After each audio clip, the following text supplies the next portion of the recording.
See, there's so many devotees depicted and described in the Srimad Bhagavatam. 355 chapters.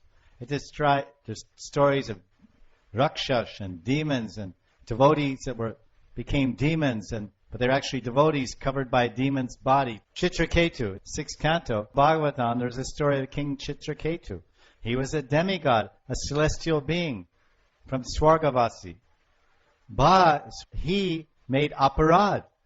He made an aparad and became a demon. He took another birth. He fell from his Brahma Bhuvana Loka. He fell down and took another birth.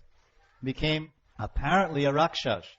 But actually, Vritrasura, he is actually a devotee covered by the form of a devotee.